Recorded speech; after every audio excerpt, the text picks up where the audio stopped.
교회 역사는 여러분이 잘 아시는 것처럼 2000년 정도가 됩니다.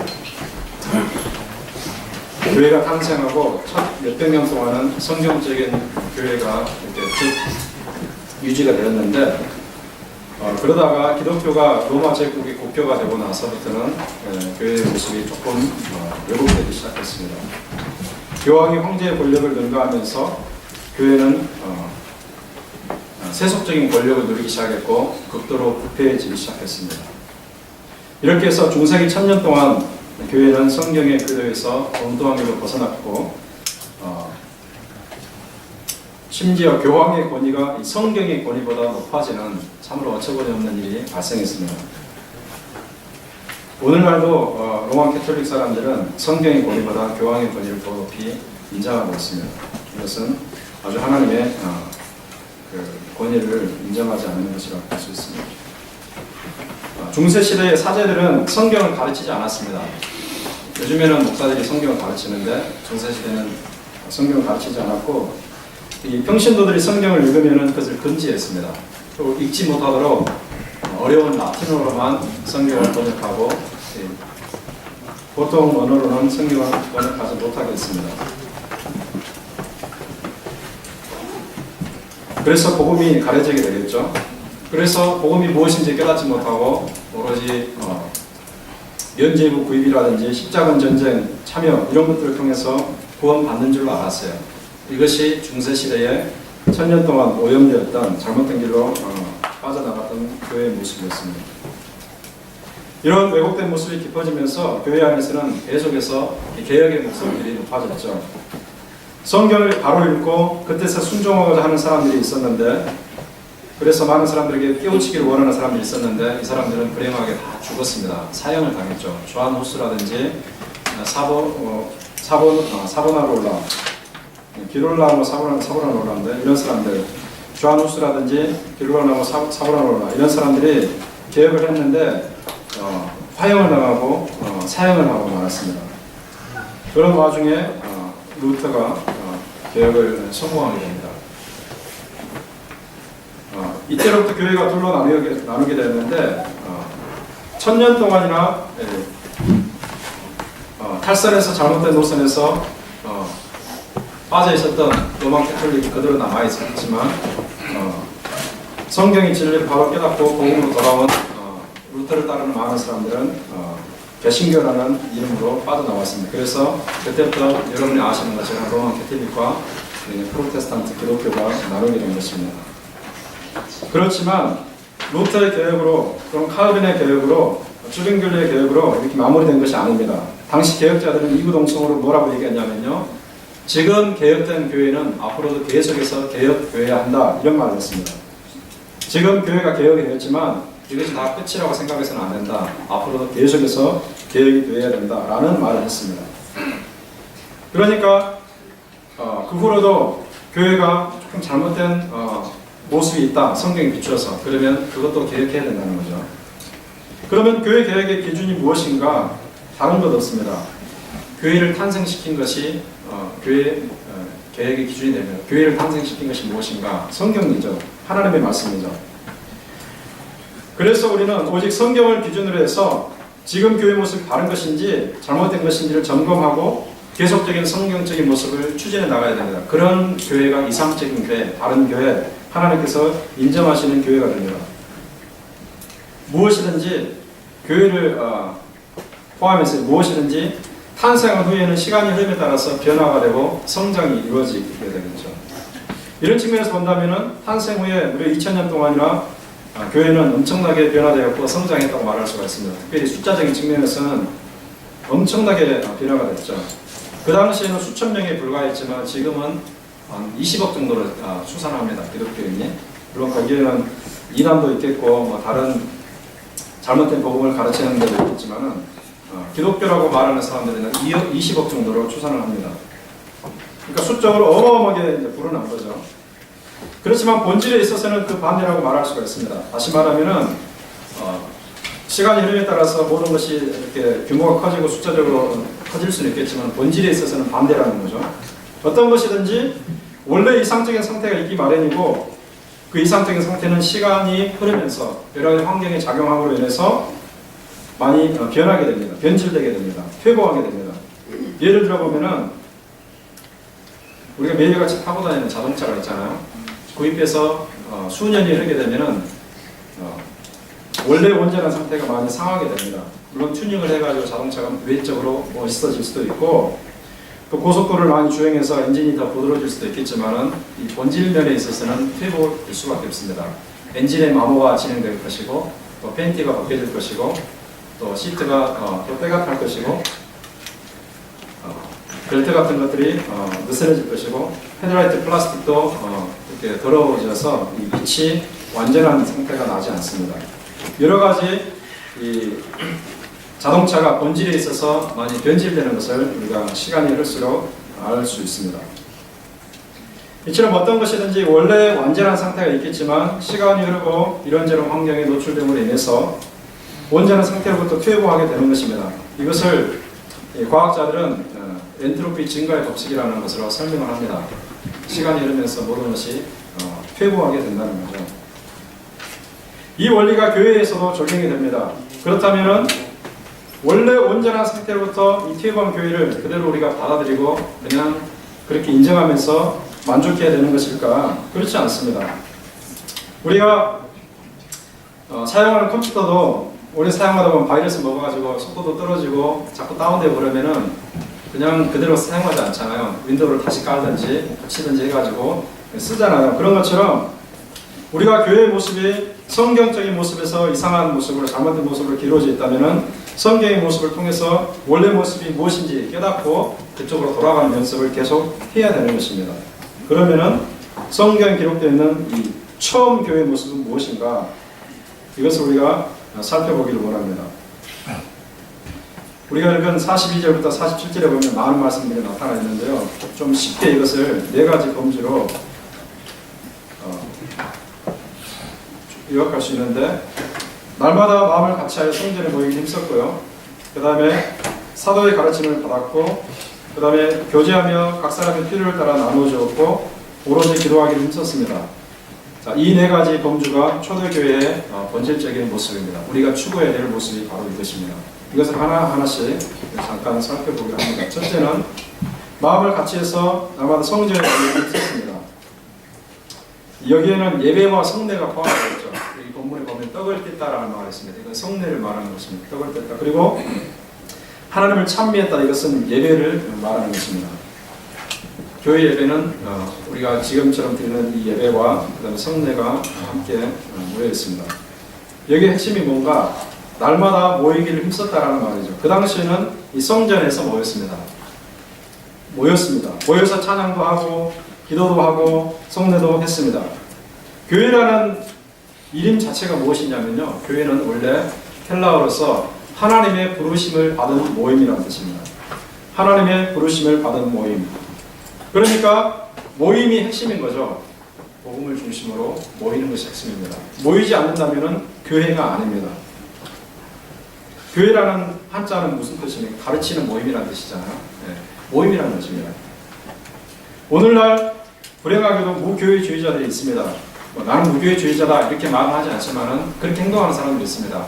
예수도 좋아하고 성경도 좋아하지만 교회가 마음에 안 들고 성도들이 마음에 안 들기 때문에 나는 교회에 안 간다라는 그런 사람들이 있습니다.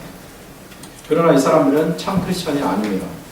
초대교회에 유명한 교부였던 한 사람이 있는데 이 사람이 키프리안이라는 사람입니다. 키프리안인데 이 사람이 무슨 얘기를 했냐면요. 교회는 성도들의 어머니이고 그렇기 때문에 교회 밖에는 구원이 없다라고 했습니다. 교회는 성도들의 어머니이고 교회 안에서만 구원이 있다라고 얘기를 했습니다. 교회를 부정하고 교회의 모임을 무시하는 것은 곧 예수 그리스도를 배척하는 것이나 다름없는 태도입니다. 교회는 주님이 친히 세우신 것이고 주님의 몸입니다. 그래서 새 말까지 항상 주님의 관심의 초점이 놓여있는 것은 바로 교회라는 것입니다. 주님의 눈은 교회에 고정되어 있습니다. 교회가 막 탄생한 초대교회 당시에는 성도들이 매일같이 모여서 예배를 드렸어요. 이게 나와 있는 것처럼. 그런데 이내 이 모임이 어떻게 정착이 되냐면은 주일날 모이는 모임으로 정착이 됩니다. 우리가 이것을 어디에서 확인할 수 있냐면요. 고린도전서 16장 2절에 보니까 이런 말씀이 있습니다. 매주 첫날에 너희 각 사람이 수입에 따라 모아두어서 내가 갈 때 연보를 하지 않게 하라 라는 말이 있습니다. 이게 무슨 말이냐면요, 그 당시에 조금 설명이 필요하면 예루살렘 교회가 큰 흉년이 들어가지고 경제적으로 어려움을 당하고 있습니다. 그래서 바울이 이 지중해를 돌아다니면서 선교할 때에 마게도냐 교회라든지 고린도 교회에 이 예루살렘 교회를 위해서 구제연금을 좀 해라 계속 설교를 했습니다. 그런데 고린도 교회 성도들이 잘 안 했어요. 그래서 다시 촉구하는 말인데, 이 말이 무슨 말이냐면 매주 첫날에 너희 각 사람이 수입에 따라 모아두어서 내가 갈 때 따로 연보를 하지 않게 하라. 그러니까 여기서 말하는 것은 이 사람들이 매주 첫날에 모였다는 거죠. 매주 첫날은 뭔가, 우리 달력에 보면은 매주의 첫날이 무슨 요일인지 여러분 아시죠? 어떻게 되어 있습니까? 빨간 글씨가 뭡니까? 일요일입니다. 주일입니다. 우리는 그것을 주님의 날 해서 이제 주일이라고 부르는데, 일요일 날 모인 겁니다, 이 사람들. 이것은 안식구 첫날이었고 매주 첫날이었습니다. 원래 유대인들이 안식일에 모였지만은 예수 그리스도께서 주일에 부활하심으로써 주일날 모이기 시작한 겁니다. 이때부터 주일 예배가 정착이 됐습니다. 바로 초대교회 때부터 정착이 됐습니다. 이때는 아직 성경이 기록도 안 됐다면, 신약 성경의 기록이 아직 안 됐답니다.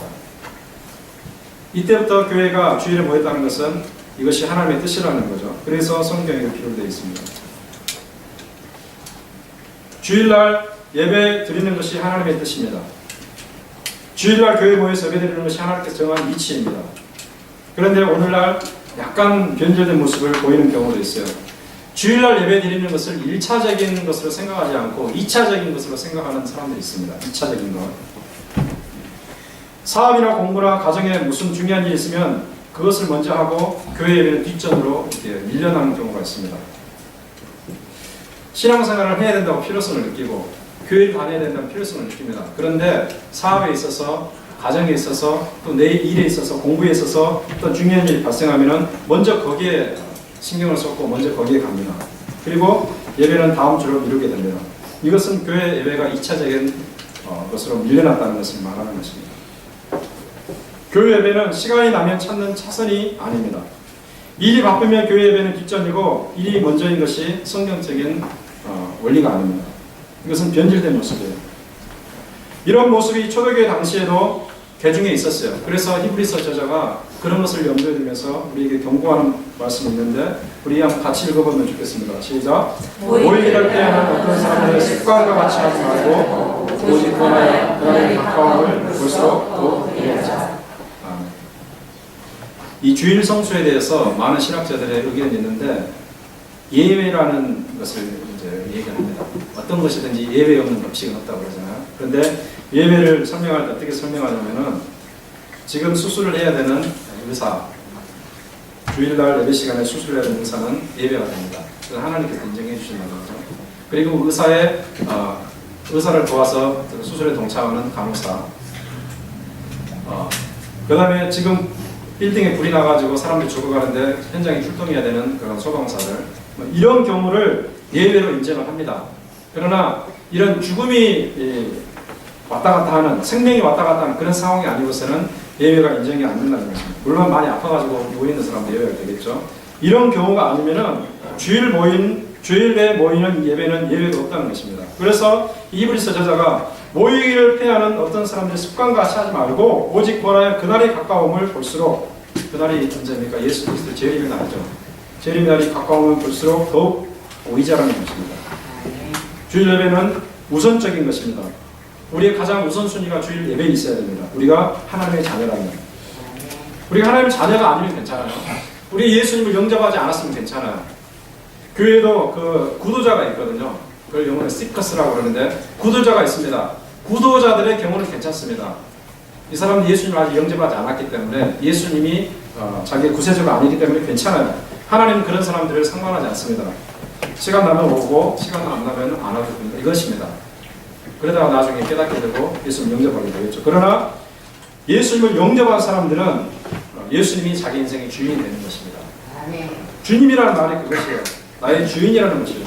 우리는 예수님을 따라가 살아가는 그런 사람으로서 주일에 우선 순위를 두고 우리 하나님께 영광스럽게 예배를 드려야 됩니다. 이것이 성경적인 교회의 모습이라는 것입니다. 두 번째로는 뭔가 사도들의 가르침을 받았다고 그랬죠.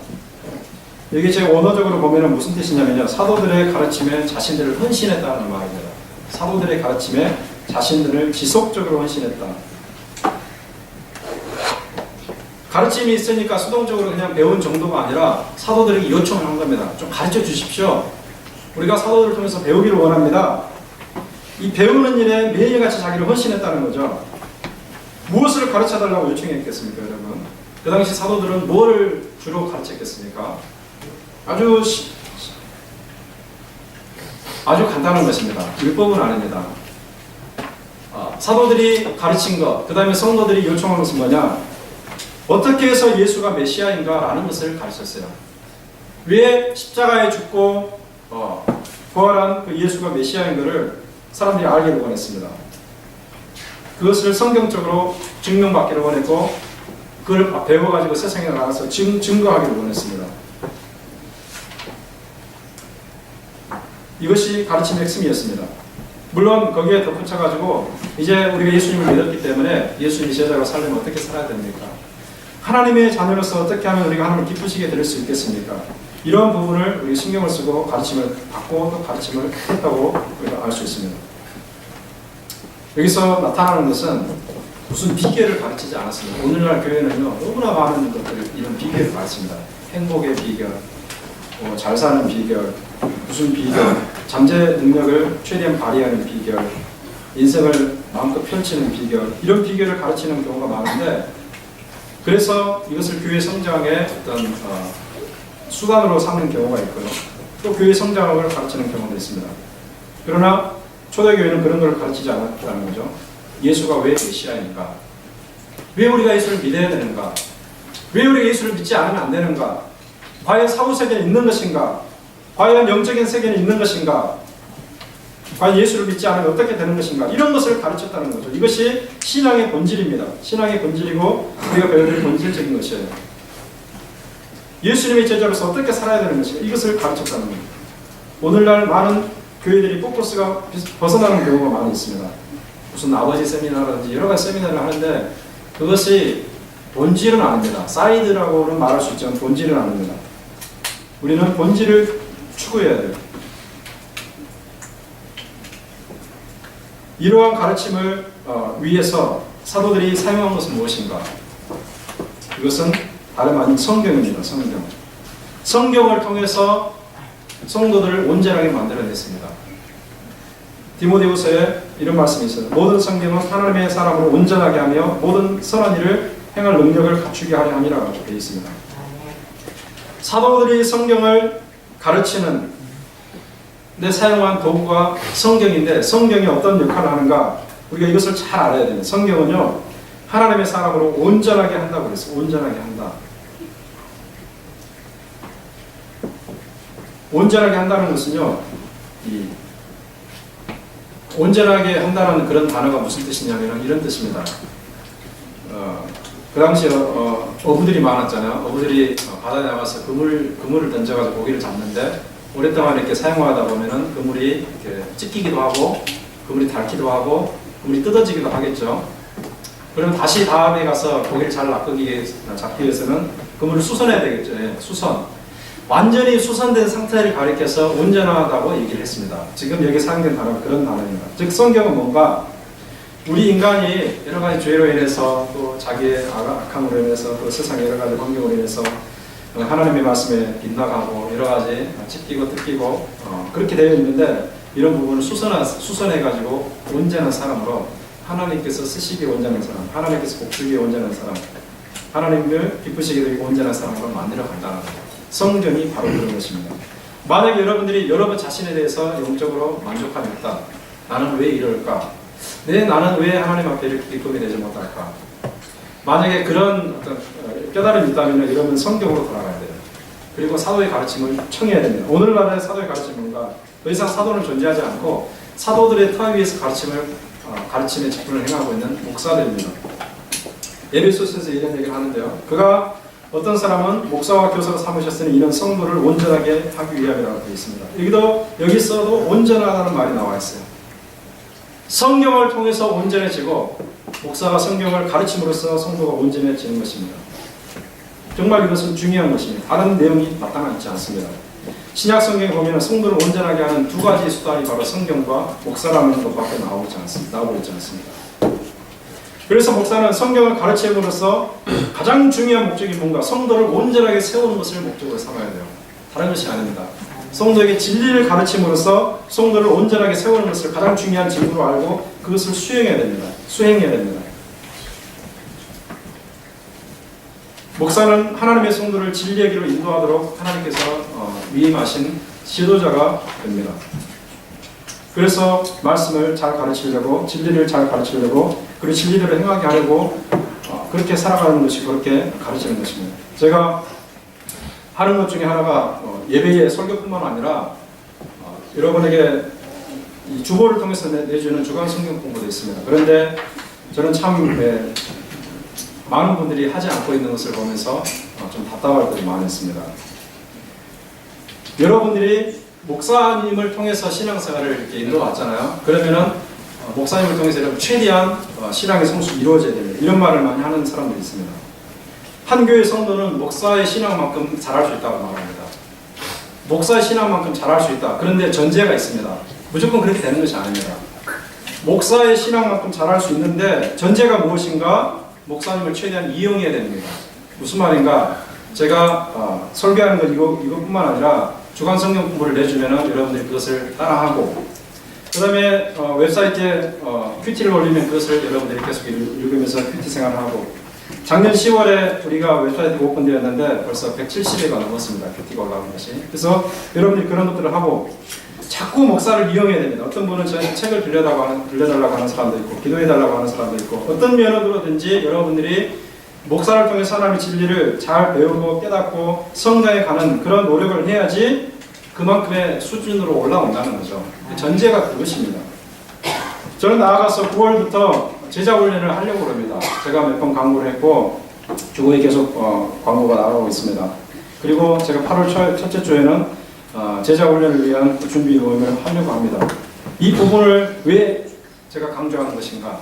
목사로서 가장 중요한 직무는 성도를 온전하게 만드는 것이기 때문에, 가장 중요한 프로그램 중에 하나가 제자 훈련이라고 믿기 때문에, 제가 물론 그것 아니더라도 할 수 있지만은 우리가 그것을 집중적으로 함으로 인해서 그 목적을 달성할 수 있기 때문에 제가 그걸 하려고 하는 것입니다. 여러분, 초대교회 성도들이 사도들의 가르침을 적극적으로 청하고 거기에 전심으로 자기를 바쳤던 것처럼 우리가 성경에 우리 자신을 드리고 목사의 가르침과 지도의 드림으로 인해서 우리의 신앙이 성장하기를, 그리고 우리가 주님 앞에 온전해지기를 주님의 이름으로 축원합니다. 세 번째는 뭔가? 이 서로 교제하면서 필요를 따라 나누어졌습니다. 이것이 교회의 모습입니다. 여기서 교제라는 것은요, 그냥 사귀고 이런 정도가 아닙니다. 안부를 묻고 서로 이야기 많이 하고 이렇게 이런저런 얘기하는 정도가 교제가 아닙니다. 여러분이 교제를 잘못 생각하시면 안 돼요. 만나가지고 무슨 이야기하고 다른 사람 얘기하고 또 안부 물어보고 그런 거를 하는 게 교제가 아니고, 여기서 교제라는 단어는요, 코이노니아, 이런 말 들어보셨어요? 코이노니아. 제가 이 교제의 이 원어적인 뜻을 여러분들에게 전달해 드리기 위해서 이 헬라어를 쓰는데 코이노니아라는 말입니다. 이것을 제가 찾아봤습니다. 성경에서 찾아봤는데 어떻게 쓰이는가, 이 단어가 고린도후서 9장 13절에는요 이것이 어떻게 쓰이냐면은 경제적으로 어려움을 당한 사람을 섬기는 후한 물질로 쓰입니다. 물질이라는 의미입니다. 경제적으로 어려움을 당한 성도를 섬기는 후한 물질, 이것이 코이노니아입니다. 히브리서 13장 6절에도 또 쓰이는 이 단어가요, 어떤 의미인가? 어려운 성도에게 물질을 서로 나눠주는 것, 어려운 성도에게 물질을 서로 나눠주는 것, 이것이 코이노니아입니다. 이러한 섬김은 하나님께서 기뻐하시는 제사와 같다라고 되어 있습니다. 하나님께서 기뻐하시는 영적인 제사가 찬양도 있고 여러 가지가 있는데 그 중에 하나가 바로 이 코이노니아. 그래서 초대교회가 이 코이노니아에 힘썼다는 것을 우리가 어떤 의미인지 알 수가 있겠죠. 복음이라는 것은요, 인간에게서 무엇을 뽑아내는 능력이 있냐면 이기심을 뽑아내는 능력이 있습니다. 이기심. 하나님의 복음은 우리의 영혼을 살려내죠. 그렇게 영혼이 거듭난 사람들은 동료 사람들에게 경제적으로 구원자가 될 수가 있습니다. 하나님은 우리를 죄와 사망 가운데서 건져내시고 주변 사람들에게 경제적인 도움을 더 많이 가진 자가 없는 자에게 베풀기를 원하십니다. 우리가 국가 통치 조직을 기댈 수도 있습니다. 오늘날 북유럽의 경우는 이런 시스템이 잘 되어 있죠. 사회복지가 잘 되어 있는데 사실 그러나 제3세계라든지 우리 조국만 생각해도 이런 시스템이 거의 되어 있지 않습니다. 그래서 그러면은 가난한 사람들은, 없는 사람들은 그냥 그렇게 살아야 되는 것입니다. 제가 어제 어떤 책을 읽다 보니까 가슴 아픈 내용을 많이 읽었는데 하루 2달러 미만으로 살아가는 사람들이 수십억에 달한다고 해요. 그러니까 그렇다는 거죠. 물론 미국 안에도 엄청난 빈부격차가 있습니다. 어떤 사람들은 뭐 1년에 뭐 수천만 불, 수억 원을 벌고 수억 달러를 벌고 어떤 사람들은 1년에 뭐 1, 2만 불 버는 이런 빈부격차가 심한데 교회 안에서도 이런 것을 우리가 볼 수도 있습니다.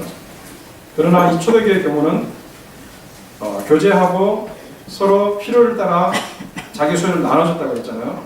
그러므로 인해서 어떤 결과가 왔냐면요. 47절에 보면은요.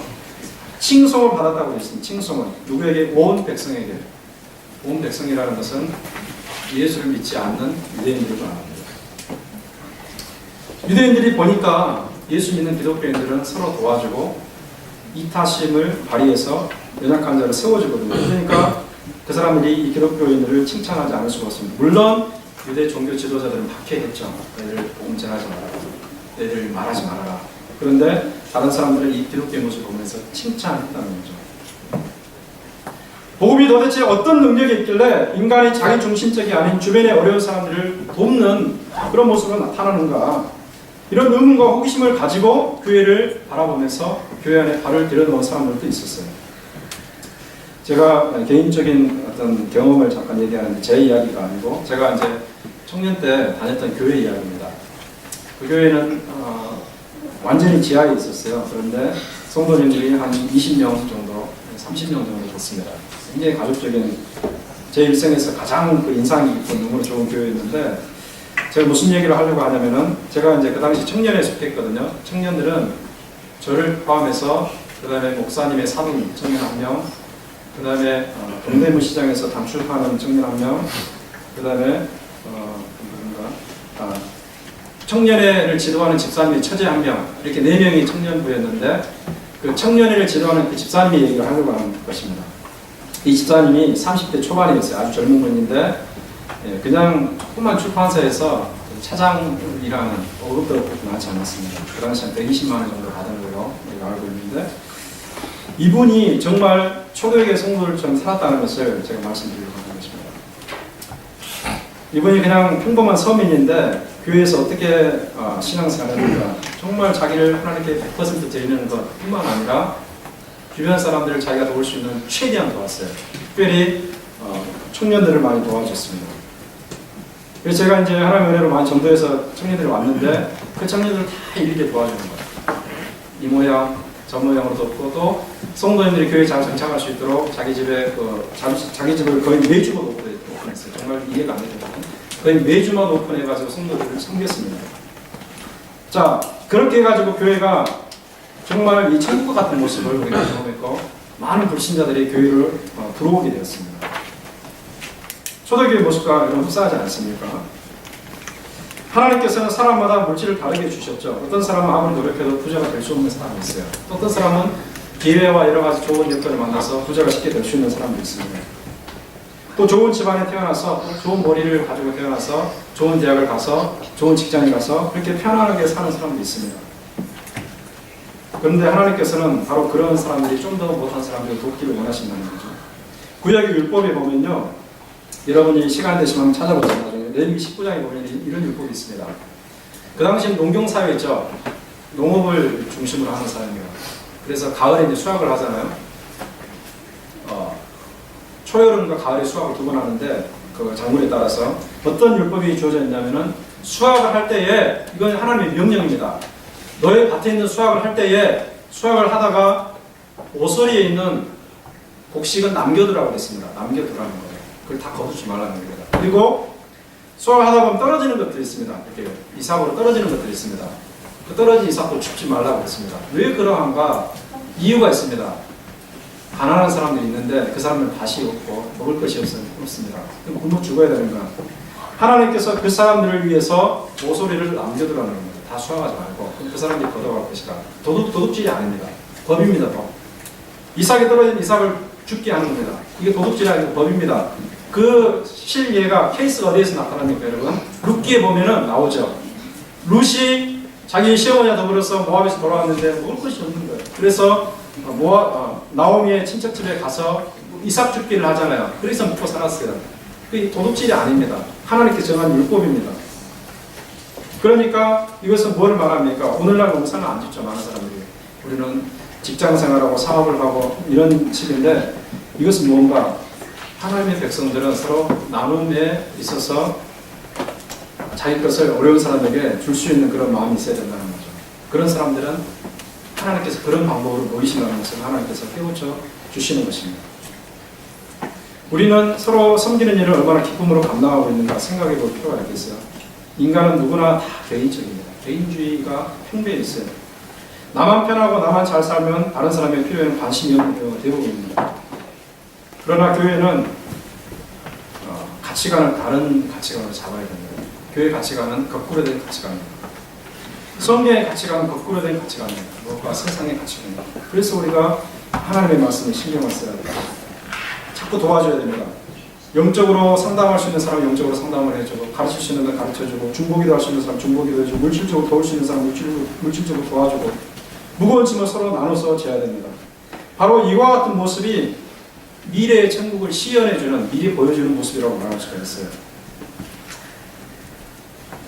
우리는 보통 어떤 마음을 가지고 살아가냐면요, 내가 타인에게 뒤처지면 어떻게 하나, 이런 경쟁의식을 가지고 살아갑니다. 교회 안에 다른 집사는 나와 똑같은 사업을 하고 있는데 그 사람에게 내가 뒤처지면 어떻게 하나, 그 사람보다 내가 연수입이 적으면 어떻게 하나, 내가 추월해야지. 그런 목적을 가지고 살아가는 것이 보통 사람들입니다. 그런데 하나님의 관심은 뭔가 그런 데 대해서 걱정할 것이 아니라 나의 도움이 필요한 사람이 누구인가를 먼저 보라는 거죠. 내 도움이 필요한 사람이 누구인가. 그래서 내가 도울 수 있는 방법으로 도와주는 것입니다. 이것이 교회의 모습이고 서로 나누는 모습이에요. 물질적으로도 도울 수 있고 또 기도로 도울 수도 있고 서로 어떤 일을 해줌으로써 도울 수 있고 시간을 나눔으로 도울 수도 있고, 이것이 천국의 모습을 미리 보여주는 교회의 모습이라고 말할 수가 있고, 이것이 이상적인 교회, 우리가 추구해야 될 교회, 이것이 우리에게 기쁨을 주는 교회가 될 수 있습니다. 이와 같은 교회가 저희들이 섬기는 교회가 되기를 주님의 이름으로 축원합니다. 마지막으로 어떤 모습인가? 기도에 힘썼습니다. 기도에 힘썼는데 성경에 보니까 오로지 기도하기를 전혀 힘썼다라고 되어 있습니다. 즉 이것은 기도에 헌신했다는 거예요. 기도에 헌신했다. 성도들이 사도들이 가르치는 자기를 헌신한 것처럼 기도에 자기를 헌신했다는 거예요. 기도에 헌신했습니다. 왜 그토록 기도하는 일에 헌신했을까? 살기도 바쁜데, 그렇잖아요. 지금 살아가기도 바쁜데 기도하는 일에 자기를 헌신할 수 있겠는가? 왜 그렇게 기도에 헌신합니까? 기도해야지 성령의 능력을 받거든요. 여러분, 신앙생활은요, 인간의 의지로 하기가 참 힘듭니다. 제가 이것을 디테일하게 말씀을 안 드려도 여러분들이 경험적으로 알 수 있을 거라고 생각합니다. 신앙생활은요, 인간의 결단과 의지로 하기가 참으로 힘듭니다. 잘 안 됩니다. 왜? 우리 안에는 죄악된 본성이 자리잡고 있기 때문에, 이 본성의 힘이 너무나 강하기 때문에 결단을 내리고 계획을 세우고 불굴의지를 가지고 나가도 안 됩니다. 잘. 신앙생활을 승리할 수 있는 유일한 길이 무엇인가? 하나님의 권능을 받아야 돼요. 성령의 능력을 받아야 돼요. 성령의 능력으로 우리가 우리 자신을 극복하고 우리가 하나님께서 원하시는 것을 할 수가 있습니다. 이를 위해서 필요한 것이 무엇인가? 기도라는 거죠. 기도. 그래서 기도하는 것입니다. 기도에 전혀 힘쓰는 것입니다. 기도해야지 자아를 극복할 수 있어요. 기도해야지 우리 예수님의 제자로 이 땅을 살아갈 수가 있어요. 기도해야지 세상 사람들에게 본이 되는 삶이 될 수가 있어요. 기도하되 우리 한국교회는 기도를 많이 했죠. 그러나 기도의 방향이 조금 잘못됐어요. 제가 이것은 단언적으로 말할 수가 있습니다. 왜 그렇게 말할 수 있는가? 기독교 윤리가 없어요. 왜 없는가? 기도의 방향이 잘못됐어요. 기도는 많이 하죠. 맨날 모여서 기도하지만 방향이 잘못됐어요. 맨날 복 달라는 기도, 문제만 해결하라는 기도, 그런 기도에 그치고 마는 거야. 자녀 잘 되게 해달라, 사업 번창하게 해달라, 내 병 치료해달라, 그런 기도 필요합니다. 그러나 그런 기도에만 신경을 썼다는 거죠. 내 자아를 극복하고 죄악된 자신을 부인하고 예수님의 제자로 살려면 어떻게 살아야 되고 하나님께서 우리에게 요구하시는 삶은 거룩한 삶은 무엇이고 내가 어떻게 그리스도의 증인으로 살아갈 수 있으며 이런 기도는 안 했다는 거죠. 우리가 이런 기도를 해야 됩니다. 초대교회 성도들은 그런 기도를 했어요. 그 기도에 자기를 헌신했습니다. 여러분 기도하셔야 됩니다. 제가 지난주에도 기도하자는 그런 주제를 가지고 설교 말씀을 드렸는데 여러분 기도해야 됩니다. 기도하지 않고서 우리가 주님의 제자로서 이 땅을 능력 있게 살아갈 수가 없어요. 이것은 목사도 그렇고 선교사도 그렇고 신학자도 그렇고 다 그렇습니다. 다 똑같습니다. 기도해야지 이겨낼 수가 있습니다. 여러분 우리 교회가 기도할 수 있도록 장을 마련했잖아요. 여러분 주일 예배 외에 1시간 이상 모이는 모임이 있습니다. 여러분 그 모임을 기억하시고 여러분 참석하시기 바랍니다. 참석하셔서 부르짖고 기도해야 됩니다.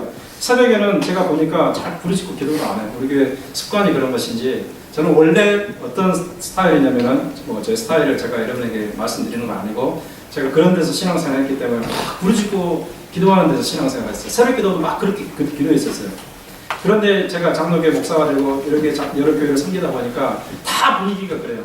다 잠잠하고 그러니까 막 답답한 거죠. 저도 속으로 막 답답합니다. 저도 막 이렇게 소리 질러서 기도하기를 원하는데 답답해요. 그런데 여러분 제가 한 가지 느낀 게 있습니다. 여러분 정말 이거는 중요한 것 같아요. 뭘 느꼈냐면요. 새벽에 저도 이렇게 여러분과 더불어서 이렇게 조용히 기도하잖아요. 근데 집에 가면 굉장히 피곤합니다. 그런데 금요일 날 있잖아요. 이제 피곤해서 교회 오지만은 금요일 날은 그렇게 안 하거든요. 막 소리 질러서 기도하거든요. 어쩔 때는 기도를 3번 할 수도 있고 또 많이 할 때 7번 정도 할 수도 있는데 그냥 참여하시는 분들은 아실 거예요. 그런데 그렇게 기도해가지고 뭐 에너지가 다 빠진 것 같지만 집에 가잖아요. 잠이 오지 않습니다. 몇 시간 동안. 몸이 너무나 회복이 된 것 같아요. 제가 생각하고. 그 다음날 아침에도 덜 피곤해요. 신기한 겁니다. 제가 그걸 곰곰이 생각하면서 왜 그러할까라고 생각을 해봤습니다. 하나님께서 그런 원리를 주신 것 같아요. 우리 몸에. 하나님께 부르짖고 기도하는 가운데 우리의 어떤 억압된 감정이라든지 어떤 상처받은 세포라든지 이런 것들이 치유가 되는 것 같아요. 어떤 스트레스라든지 이런 것도 치유가 되는 것 같아요. 물론 그 기도도 하나님께 상달되지만 기도하는 우리도 하나님께서 회복해 주시는 것 같아요. 그래서 여러분들이 기도할 수 있는 시간에 기도를 해야 돼요. 여러분 기도하고 싶어도요. 기도하지 못하는 경우가 있습니다.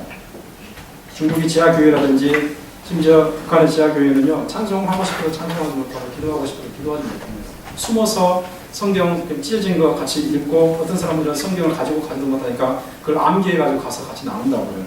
우리가 신앙생활할 수 있는 여건이 주어졌다는 것에 감사하고 그것을 최대한 활용할 수 있어야 됩니다. 여러분 성경을 활용하시고 목회자를 활용하시고 기도할 수 있는 장을 활용하시고 우리가 그렇게 활용함으로 인해서 이 초대교회 이상적인 교회의 모습을 회복해 나가야 됩니다. 여러분 제가 아까 처음에 말씀드렸죠. 컴퓨터를 사용하다가 바이러스가 먹고 다운이 되고 그렇게 될 때 그냥 내버려 됩니까? 그렇게 안 한다는 거죠. 윈도우를 다시 깔고 고치고 해가지고 온전한 컴퓨터를 사용하잖아요. 우리가 교회가 성경에서 좀 잘못된 길로 조금 변질되고 약간 형태가 달라졌다 그러면은 제가 완전한 변질을 쓰지 않습니다. 그런 말을 쓰지 않습니다.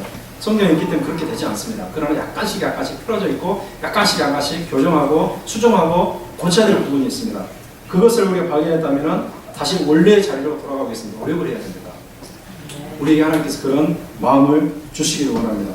그래서 매일 주일마다 교회에 모여서 예배드리는 것을 가장 우선순위로 하고 또 목회자의 가르침을 받아서 온전히 성장하기를 원하고 또 교제하면서 필요에 따라 사람들을 나눠주고 섬기는 교회가 되기를 원하고 오로지 기도에 힘쓰기를 원하는 그런 교회가 되어서 하나님을 기쁘시게 해드리고 세상에서도 능력 있는 그리스도의 증인으로 나타나는 저와 여러분이 되시기를 주님의 이름으로 축원합니다.